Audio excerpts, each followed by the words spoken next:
오늘 맥주감사절 예배로 드려지는 날인데 이미 도시화가 되었고 현대화가 된 시대에 맥주감사절 그럼 이게 도대체 뭡니까? 라고 하는 분들이 의외로 많이 있습니다. 그래서 이 맥주감사절은 그냥 교회가 1년에 한 번 있는 절기의 한 주간이라고 생각하기 때문에 피부적으로 맥주감사절의 중요성을 우리가 잘 기억하지 못하며 살아가는 경향이 있기도 합니다. 여러분들이 이 맥주감사절을 지키는 것이 교회력에 따라 만들어진 이유는 간단하죠.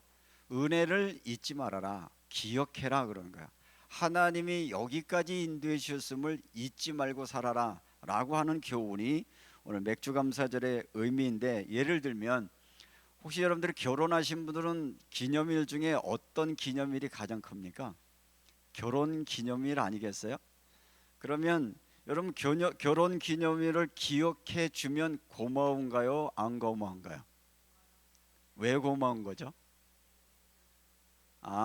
결혼이라고 하는 그 의미 있는 날, 그렇게 사랑으로 결실 맺은 그 처음 사랑의 그날을 잊지 않고 살면서 우리가 살다 보면 이런저런 충돌이 일어나기도 하고 갈등이 오기도 하고 어려움도 있지만 다시 뭐로 돌아가자는 거예요? 처음 사랑으로 돌아가서, 처음 마음으로 돌아가서 우리의 생활을 1년 동안 잘 유지합시다 라고 하는 것이 결혼 기념일인 것이죠. 우리가 결혼이라고 하는 것들은 오늘 현대 사람들은 많은 것으로 해석되기를, 뭐 사랑의 무덤, 그래서 연애는 좋지만 결혼은 싫어지는 게 세상의 풍파이기도 하지만, 사랑이라고 하는 것은 그저 둘만 있어도 좋은 게 사랑이잖아요. 정말 사랑할 때는 조건 따졌나요? 사랑을 받나요?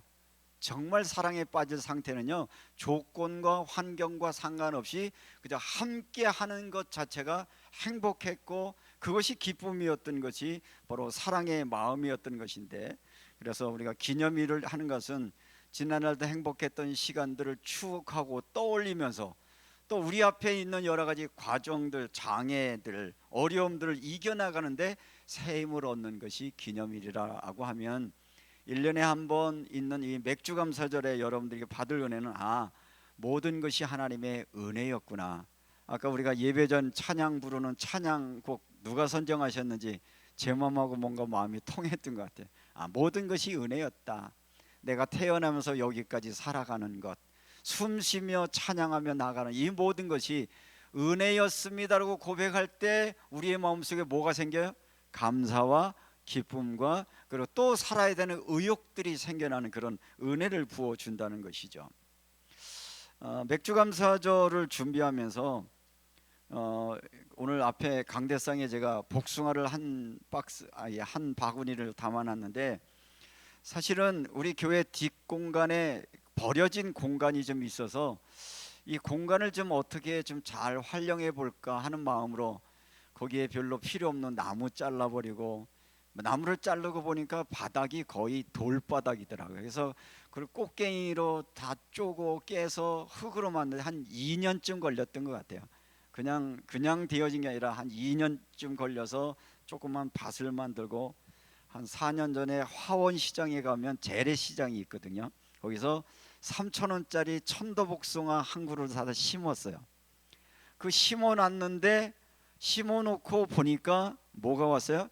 이런 열매가 왔어요. 어제 35도쯤 돼 굉장히 더웠는데, 맥주감사절의 의미를 농부의 마음이 돼봐야, 그죠? 씨 뿌리는 것이 뭔지, 이 열매를 어떻게 맺는지를 아는 것을 해야 말씀이 깨달아진다는 생각에서 땀 흘리면서 복숭아 하나하나를 따면서 제 마음속에 느끼는, 이건 내가 한 게 아니라 하나님의 은혜였구나.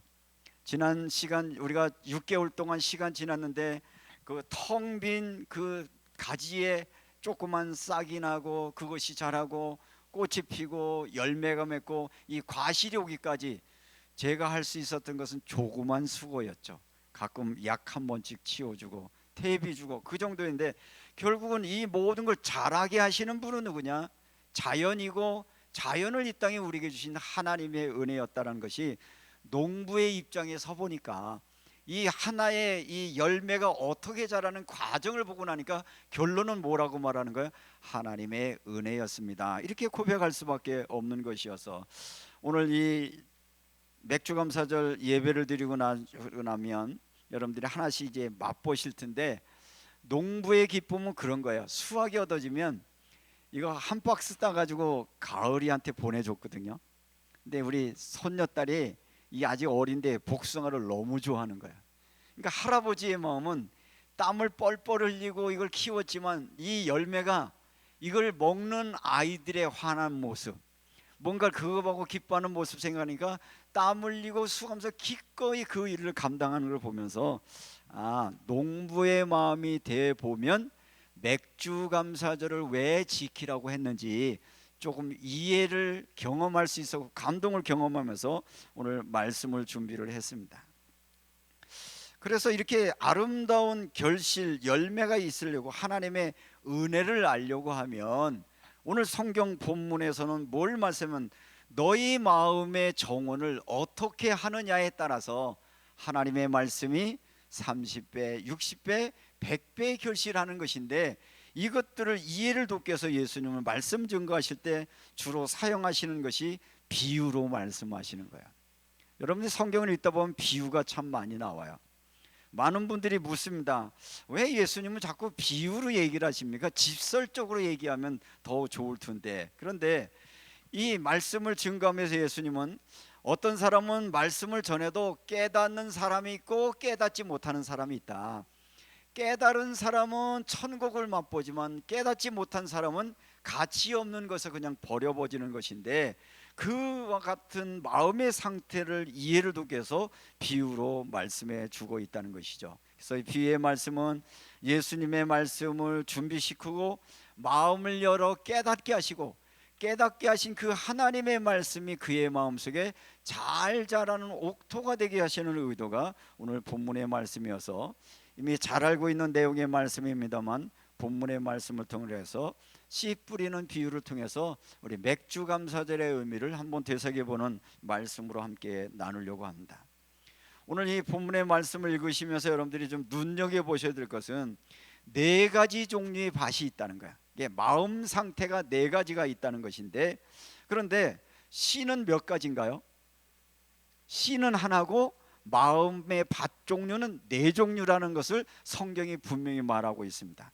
이 말씀의 의미는 씨는 하나의 유전자고 하나의 품질이고 동일한 것인데, 똑같은 씨가 뿌려졌는데 결과는 다르다는 거예요. 뭐 때문에? 어떤 유형의 밭인가에 따라서 결과는 엄청나게 달라진다는 것입니다.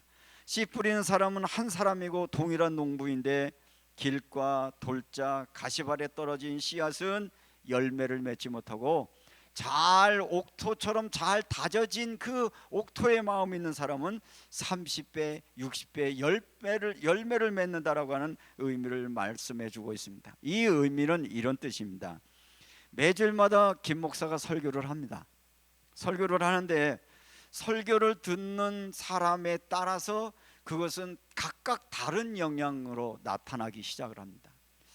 이성승 권사님 집에 모셔다 대면서 이런저런 얘기하다가 이렇게 얘기해요. 목사님, 강대상에 올라가서 기도하려고 이렇게 눈을 뜨고 교인들의 표정을 보니까 참 다양한 표정을 하고 계신데 여러 가지 많은 생각을 했어요. 그런 얘기를 하세요. 저도 동일합니다. 설교할 때마다 저는 누구를 쳐다보고 설교해요? 여러분의 눈을 보고 여러분의 얼굴을 보고 쳐다하는데 참 표정도 다양하고 태도도 다양해요. 어떤 분은 설교를 딱 시작하려고 하면 이미 그래요, 고맙습니다 그러고 주무시기 시작하는 분들이 있고, 어떤 사람은 조금 지나면 이제 벌써 딴 생각하는 게 여러분은 모르지만 쟤는 읽혀지거든요. 딴 생각하고 있고 다른 마음에 빼앗겨 있는 사람도 있고, 또 어떤 사람은 그 말씀을 들으면서 오늘은 좀 저런 설교 말고 다른 설교는 어떨까, 그래서 설교를 비판하는 마음이 있고, 어떤 분들은 또 아멘 아멘 받는 분이 있는데, 물론 중요한 것은 설교자가 설교를 잘해야 되죠. 그래서 여러분들이 저를 위해서 기도해 줄 필요가 있어요. 하나님, 설교자를 통해서 나에게 가장 깨달아지고 믿어지는 말씀이 증거될 수 있도록 우리 목사님의 말씀에 전념해서 내 영혼에 내 삶에 꼭 필요한 생명의 말씀을 주옵소서 기도할 의무가 여러분에게 있다는 것을 기억을 합니다. 그래서 설교하는 사람은 매주일 목사는 뭐 하냐라고 생각하면 사실은 오늘 이 시간에 초점을 거의 맞춥니다. 일어나는 사건, 읽는 책, 기도의 시간, 모든 것들이 어떻게 하면 오늘 이 시대를 살아가는 하나님의 백성들에게 하나님의 뜻과 하나님의 의도를 전할 수 있을까? 이게 제 모든 생각들의 관심인 것인데, 그러려고 하면 마음속에 늘 부담이기도 하고 기대이기도 하죠. 하나님 저에게 은혜 주셔서 먼저 내가 은혜 받게 하시고 내가 먼저 깨닫게 하셔서 내가 깨달은 그 하나님의 말씀을 우리 성도들과 나누게 하옵소서 기도하는데, 그래서 설교를 잘하면 되는데 그래서 늘 부담 속에 살기도 합니다. 그런데 한편으로 생각해 보면 설교를 잘하는 것도 중요하고 성심껏 준비하는 것 중요한 것인데, 오늘 성경의 말씀에 기념해 보면 그 설교의 말씀을 어떻게 듣는가 하는 나의 태도도 굉장히 중요하다는 말을 성경에서 지적해 주고 있어요. 자, 씨는 몇 개라? 하나다. 농부는 몇 사람이에요? 한 사람이에요. 한 사람이 한 말씀을 가지고 선포하는데 말씀밭은 네 종류의 밭이 있어요. 어떤 이들은 아예 듣자마자 새가 와서 쪄먹어, 아예 듣지도 못하게 만들어버리고, 어떤 사람은 잠깐 은혜는 돼요. 은혜는 되는데 막상 은혜되고 집으로 돌아가는 시간에 다른 게 염려가 슬며시 찾아오면서 말씀을 놓쳐버리는 게 되고요. 뭐 집에까지는 말씀이 생각나서 일주일 동안 하는데 정말 그 말씀 앞에 순종하고 삶의 말씀을 적용하려고 하다 보니까 내 형편이나 내 상황이 너무 답답해 보니까 말씀이 자라지 못하도록 그것에 마음을 빼앗겨 버려서 결국은 말씀을 들었지만 나의 삶에 아무런 결과물이나 열매가 없는 일주일의 삶을 살게 되어지는데, 이러고 나면 우리의 마음속에 뭐냐? 말씀이 주시는 은혜의 열매가 없기 때문에 마음속에 공허한 마음이 찾아오는 거예요. 신앙생활을 하지만 큰 은혜나 큰 동기나 감동이나 뭔가 새로운 희망이 생겨지지 않기 때문에 절망하게 살아가고 있는데, 예배가 얼마나 소중한가 하는 것들을 우리에게 알려주고 있는 오늘 본문의 말씀이기도 합니다. 여러분들이 성경에 보면 사람들이 이 땅에 태어나서 처음에 살인자가 등장합니다. 처음 살인자가 누구죠? 성경에 등장한 처음 살인자, 그것도 가족을 죽인 사람, 가인이었어요. 가인이 왜 동생을 죽이죠? 처음부터 죽이려는 마음이 있는 게 아니라 하나님 앞에 예배를 드렸습니다. 가인은 가인의 방식으로 예배를 드렸고 아벨은 아벨의 예물을 드려서 하나님 앞에 예배를 드렸는데, 하나님이 받으시는 예배, 하나님이 받으신 예물을 드리는 아벨은 너무 기쁨과 감사와 소망 속에 살았는데, 가인은 자기가 드려진 이 제물을 하나님이 받지 않았다는 걸 본인이 느꼈단 말이죠. 본인이 하나님이 내 예배를 안 받으셨구나 라는 게 믿겨지고 나니까 어떤 마음이 들어요? 예배에 은혜 받은 동생이 질투가 난 거예요. 미워지기 시작하는 거예요. 그러면서 결국은 그 미움의 마음이 또 자라다 보니까 결국은 그 마음을 가지고 동생을 죽이는 첫 번째 살인자가 되었다는 것이죠. 처음에 살인 사건이 어디에 일어났느냐? 예배 자리에서 일어났어요.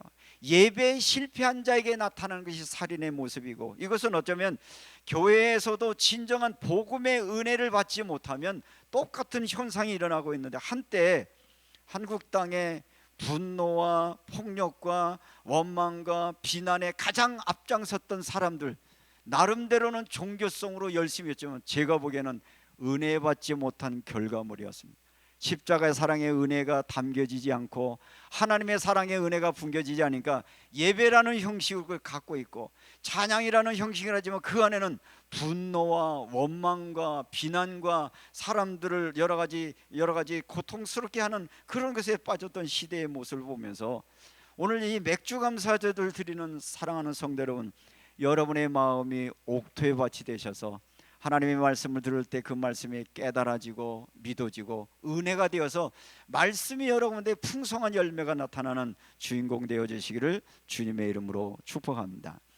그러면 여기 네 가지 밭의 의미를 좀 생각해 볼 필요인데, 첫째는 무슨 밭이라 그랬죠? 길가밭이라 그랬어요. 이 길가밭이라는 얘기는 사람들이나 동물들이 하도 당겨서 밟혀서 딱딱해졌다는 거잖아요. 어쩌면 우리의 마음의 상태 같기도 해요. 세상에 사람에 치이고 환경에 치다 보니까 우리의 마음이 굳어져 버렸어요. 실패로, 답답함으로, 원망으로 굳어지면 아무리 하나님의 말씀에 씨앗을 뿌려도 오늘 성경의 본문에 보니까 여러분들이 4절을 읽어보실까요? 뿌릴새 더러는 길가에 떨어짐에 새들이 와서 먹어버렸고. 이 씨앗을 누가 먹었다 그래요? 새가 먹었다 그래요. 여기 새라고 하는 의미는, 새가 먹었다는 것은 영적인 하나님의 말씀이, 사단이 우리가 이 말씀 들으면 우리가 변화가 오니까, 우리에게 열매가 나타나니까 이 말씀 듣지 못하도록 방해하는 사단의 세력이 있다는 것을 말하고 있는 것입니다. 그래서 여러분들이 예배 시간에 오시면, 주님, 내가 하나님의 말씀을 들을 때 말씀을 새가 먹어지지 않도록, 말씀이 내 마음속에 옥토에 심겨지지 못하게 하는 방해의 세력은 예수 이름으로 떠나게 앞서서 기도하시면서 여러분의 마음의 밭을 준비해야 된다는 것을 성경이 말하고 있고요. 둘째, 돌짝밭의 이야기는 흙이 있긴 있는데 너무 얇아 조금 싹이 나다가 말라버린다. 말씀을 받을 때는 금방은 은혜가 되는데 조금 상황에 어려운 문제가 오면 그 문제를 극복하지 못하는 거예요. 여러분들이 어떤 데는 말씀을 들을 때 말씀 아멘, 근데 여러분의 삶의 현장에 보면 어때요? 답답하거나 여러 가지 뭔가 막막한 일들이 보여요. 그러면 뭘 붙잡아야 돼요? 말씀을 붙잡아야 되는데 자꾸 말씀이 자라서 역사하도록 붙잡아야 되는데 내 환경이나 주변의 염려거리에 마음을 빼앗기기 때문에 결국은 이 말씀이 자라서 열매를 맺지 못한다는 것을 말씀해 주고 있는 것입니다. 세 번째는 흙은 양호한데 온갖 잡초가 있어서 더 이상 말씀이 자라지 못하도록, 말씀을 들어도 세상의 염려와 재물의 염려와 유혹, 우리의 마음을 이미 다른 것들이 잠식하고 있는 거예요. 그래서 여러분들이 주일날 오시면 기도할 때 뭐부터 기도? 하나님, 오늘 내 마음에 있는 모든 무거운 짐, 죄, 내 마음속에 있는 여러 가지 기억들을 다 십자가 앞에 내려놓게 하시고 오직 내 마음이 오직 뭐만 사모하도록, 하나님의 은혜의 말씀만 사모하도록 은혜 주셔서 그 말씀이 내 속에 성취되는 놀라운 축복의 주인공 되게 앞서서 기도하라고 하는 사실을 오늘 비유를 통해서 말씀해 주고 있습니다. 마지막으로 좋은 밭이 되었다는 것은 준비된 마음이죠. 근데 좋은 밭은 저절로 됐을까요? 아까 제가 뭐라 그러냐면 정말 척박한 땅이지만 이걸 내가 가꾸는 만큼, 내가 잘라내고 돌을 파내고 거기에 여러 가지 거름을 두고 뭔가 가꾸는 것인데, 여러분의 마음의 밭을 가꾸는 정원사여야 되는 거예요. 여러분의 마음의 밭은 누가 가꿔야 돼요? 여러분이 가꿔야 되거든요. 그러면서 오늘 성경에서 말씀하시는 이 네 가지 밭의 의미는, 네 가지 밭은 각각 다른 밭의 의미가 아니라 여러분 안에 이런 밭이 단계적으로 매번 반복되고 있다는 거예요. 어떤 분은 이렇게 나는 마음의 밭이 좋아서 나는 맨날 아멘이요 이렇게 생각하실지 모르지만, 어느 날 여러분에게도 길가밭이 같은 상황이 올 수 있거든요. 또 여러 가지 말씀을 받지만 말씀을 받지 못하도록 다른 것들이 여러분의 마음속에 많이 심겨져서 여러 가지 뿌리를 내리지 못하게 하는 상황이 올 수도 있고, 염려나 근심이 너무 밀리다 보면, 너무 힘들다 보면 기도도 안 되잖아요. 그렇죠? 찬양을 불러도 찬양도 지루하고 답답해요. 그래서 여러분들이 이런 거면서 내 마음의 밭 상태는, 네 가지의 밭의 상태는 다른 각각 상태가 아니라 내 마음의 밭이다. 그래서 오늘 주님이 오늘 본문을 통해서 우리에게 주시는 메시지는, 너는 내 마음의 밭을 가꾸는 정원사의 역할을 해야 된다. 이 정원사의 역할을 하려고 하면 끊임없이 옥토가 되도록 우리의 노력과 우리의 수고와 우리의 결단들이 필요하다는 것이죠. 예를 들면 꽃을 하나 피웠다. 여러분, 아름다운 꽃이 있다고 봅시다. 아름다운 꽃이 저절로 꽃이 되나요? 그렇지 않습니다. 강령의 권사님이 강력하게 쏘냐, 저절로 되는 건 없어요. 가꿔야 되는 거예요. 그냥 저절로 아름다운 꽃이 될 리가 없어요. 꽃이 되는 데는 길가가 딱딱한 거 파내야 되고, 옆에 잡초 뽑아줘야 되고, 거름 줘야 되고, 따라 물 줘야 되고요.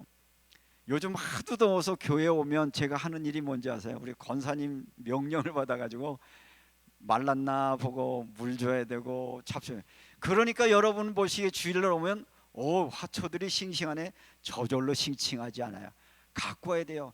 여러분의 마음밭은 누가 가꾸는 거예요? 여러분이 가꾸는 거예요. 그 여러분의 가꿔야 되는 책임이 여러분에게 있다는 것을 예수님 오늘 비유를 통해서 우리에게 말씀해 주고 있는 것입니다. 사랑도 마찬가지입니다. 오늘 현대인들이 사랑에 잘 빠지기도 하지만 사랑이 금방 쉽게 끝나요. 왜죠? 사랑을 가꾸는 법을 몰라서 그래요.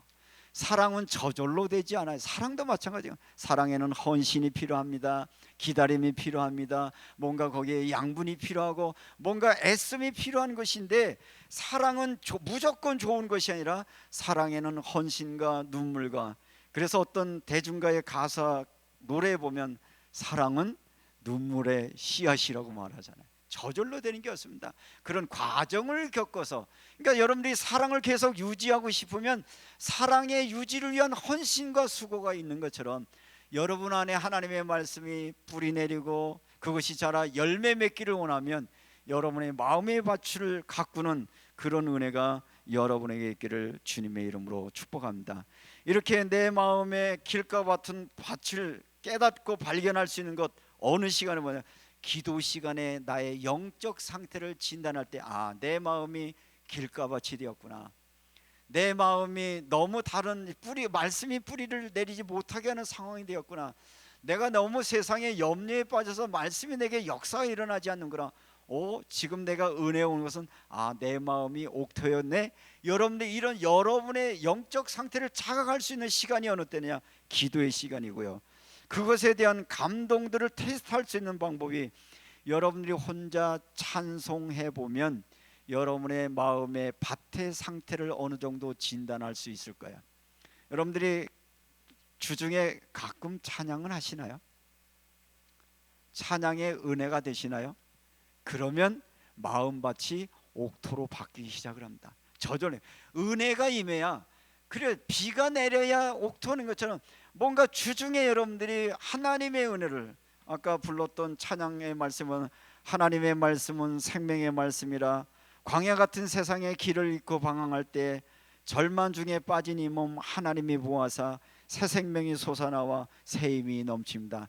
여러분들이 기도 시간에, 찬양 시간에 뭐가 생각나고? 하나님이 생각나고, 나를 구원하신 그 사랑이 기억나고, 나의 죄와 허물에서 용서하신 십자가 사랑의 영이 생각나지면 우리의 마음이 바뀌기 시작을 해요. 하나님이 여러분의 일하기 시작한단 말이에요. 하나님이 여러분의 감정과 여러분의 염려를 쫓아내고 여러분 안에 속에 나와 함께 하신 하나님의 은혜를 경험하게 될 때 여러분의 마음속에 감사가 회복되고 은혜를 회복되는 역사가 여러분에게 있는 줄로 믿습니다. 그래서 여러분에게 부탁을 드립니다. 매일 여러분들이 기도하십시오. 여러분들이 매일 기도하는 걸 자꾸 잊어버릴까 봐 아침에 처음 시간에 일어나면 기도합시다. 그게 하늘 양식 하자는 거잖아요. 요즘 너무 더우니까 그것도 자꾸 잊어버리시죠. 그러다 보면 우리 마음이 굳어져요. 우리의 마음에 다른 것들이 자라나요. 말씀이 아멘 되는 상황들이 되지 않아요. 끊임없이 우리는 기도의 시간이 필요하고 말씀 앞에 서는 시간이 필요하고, 그 말씀 앞에 서서 찬양할 때 여러분의 마음과 생각들이고, 그때 지난 날들에게 베푸신 은혜와 주님이 지금도 함께 하심이 믿어져서 여러분의 마음속에 하나님은 지금 여전히 나의 하나님이시고 그분은 나를 알고 계시고 나의 기도를 들으시고 내가 앞으로 어떻게 살아야 할지, 무엇을 위해 살아갈 것인지 나의 인도자가 되시는 하나님의 은혜임이 깨달아질 때 우리는 다시 한번 세상을 살아나갈 수 있는 하나님과 함께하는 은혜를 경험하게 될 것입니다. 결론적으로 말씀을 드리면, 오늘 맥주 감사절 예배를 드립니다. 하나님은 우리에게 이것을 절기로 주셨습니다. 이유는 뭐죠? 은혜를 잊지 말라. 한번 옆 사람에게 한 번 더, 은혜를 잊지 맙시다. 다 은혜입니다. 은혜를 잊지 마라. 기억하라. 왜 기억하라고 말하고 자꾸 잊어버려요. 잊어버릴 건 제발 좀 잊어버리시고, 잊지 말할 것은 기억하셔야 되는데 여러분의 기억 속엔 뭐가 제일 많아요? 슬픈 얘기, 아픈 얘기, 답답한 얘기, 지난날의 상처 얘기, 그거 좀 벗어버리고 하나님이 여러분을 사랑하신 사랑이 기억되고, 여러분을 인도하시는 은혜가 기억되고, 여러분을 위해서 누군가 기도하고 여러분을 사랑하는 성도들이 있음이, 여러분의 가족이 있음이 다시 한번 기억나서 다시 한번 여러분의 마음속에 하나님의 주시는 평안이 넘쳐지시기를 주님의 이름으로 축원합니다. 하나님의 은혜였습니다. 오늘 여기까지 살게 하신 것이 은혜이었고, 우리가 부르는 찬양 중에 나의 등 뒤에서 나를 도우시는 주님, 그래요. 우리가 살아갈 때는 잘 몰라. 근데 나중에 지나고 보니까 꼭 뒤늦게 깨닫게 되거든요. 효도하는 사람들이 보면 현재 효도하면 얼마나 좋아요. 근데 효자는 언제 나와요? 돌아가시고 나서 효자가 나와요. 이 대표적인 사람이 저 같은 사람이에요. 돌아가시고 나니까 이제서 아이고 그때 잘할 걸, 그때 조금 더 한번 찾아뵐 걸, 그때 내가 좀 이렇게라도 표현할 걸, 뒤늦게 후회해봐야 그래도 뒤늦게라도 효도인 척하는 거죠. 근데 효도는 언제 해야 되는 거? 지금 해야 되는 것이요. 은혜 받는 사람은 은혜는 언제? 나중에 깨닫는 것도 은혜지만 매일매일 한 주간 살아가는 것이 은혜인 것이 깨달으며 살아갈 때 여러분들의 행복한 삶이 되어질 것입니다. 오늘 맥주감사절 예배를 드리라고 하는 이유는 감사를 잊지 말아라, 잊지만 말고 그 은혜에 보답하는 행위를 해라. 고맙다고 말로만 하지 말고 그 고마움의 마음을 표시해라. 그게 맥주감사절 예배 드리는 헌금의 의미예요. 여러분들이 부모님이 고마우면 엄마 고마워가 아니라 고마움에 뭔가 표시를 해야 되잖아요. 그래야 전달이 되는 거잖아요. 선물은 뭐예요? 마음의 전달의 통로이거든요. 오늘 맥주감사절 헌금을 드리시면서 여러분들이 다양한 모습으로 드렸을 건데, 하나님의 은혜가 감사서 드린 분도 있고 의무적으로 드린 분도 있고, 너무 다른 것들을 바쁘게 하다 보니까 준비 못하신 분도 있을 텐데, 누가 이 예배에 가장 기쁠까요? 기쁜 마음으로 드릴 수 있던 사람이 가장 기쁨으로 이 예배를 드릴 수 있다는 거거든요. 여러분들이 정말 누가 고마운 사람이 있을 때 정말 여러분이 마음을 다해서 선물 준비해 들고 갈 때 그 마음은 어때요? 그건 행복이거든요. 뭔가를 줄 수 있는 행복. 마치 땀 뻘뻘 흘리면서 복숭아 한 박스 따가지고 그거 보내주려고 애쓰는 행복. 먹는 사람은 어쩌냐, 제가 행복했어요. 주면서 행복했어요. 드리면서 행복한 거예요. 여러분들 그림 드려지는 그런 행복이 여러분의 행복이 되어지시길 바라고요. 네, 하나님께 감사라는 말은 단순하게 하나님께만 감사하는 게 아니라 가족의 은혜 앞에 감사하고, 여러분이 가족 중에 남편들은 아내에게 감사하고, 아내는 남편에게 감사하고, 자녀들은 부모에게 감사하고, 부모들은요 잘 커준 것만 해도 감사하고, 요즘 뭐 여러 가지 어려운 것 중에 자녀 때문에 힘든, 자녀들이 잘 커주는 것만 해도 얼마나 감사하죠. 건강한 거 하나만 따져도요, 제가 1년에 한 번씩 세브란스 병원에 가면 세브란스 병동 암병동 1층 2층에 어린아이들 암병동이 있어요. 요만한 아이들, 품에 안은 아이가 암으로 걸린 아이들, 그 부모의 마음속에 소망이 뭘까요? 너 좋은 대학 가라, 너 공부 잘해라. 아니요, 너 건강만 해라. 그냥 너 살아서 숨 쉬어서 내 곁에만 있어라. 이게 어쩌면 최고의 행복일 건데, 우리는 우리의 욕심이 너무 많아서 더 많은 거, 더 큰 것만 쫓는 그 야망의 마음 때문에 하나님의 감사를 잃어버리고 살아가는데, 이번 한 주간 살아가면서 다시 한번 하나님 감사할 수 있는 눈, 감사할 수 있는 마음, 그래서 감사를 표현하며 살아갈 수 있는 한 주간 되어지시기를 주님의 이름으로 축복합니다. 하나님은 여러분을 자녀 삼아 주셨고, 이제까지 인도해 주셨고, 앞으로도 여러분들을 인도해 주신 것을 기대하며 여러분들이 하나님 앞에 감사하는 한 주간 되어지시기를 주님의 이름으로 축복합니다. 아멘. 우리 찬송가 23장